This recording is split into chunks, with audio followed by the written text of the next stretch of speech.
This morning, Hurricane Debby tearing into the Big Bend of Florida's Gulf Coast as a Category 1 hurricane. Life-threatening storm surge and inundating rains near the eye. Michael Paluska from our Tampa affiliate WFTS is in Cross City. This is Cross City in Dixie County. We're about 20 miles from the coast, and we're now in the eye wall of Hurricane Debby. We're just now starting to see this finally come in from the southeast with all of these bands and stinging rain. But even those outer bands dropping up to 10 inches of rain already and pushing water at the coast.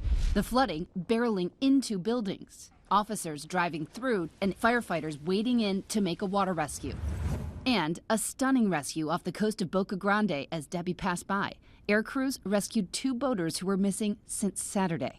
Florida, Georgia, and South Carolina all now in a state of emergency as Debby will barely crawl through the southeast.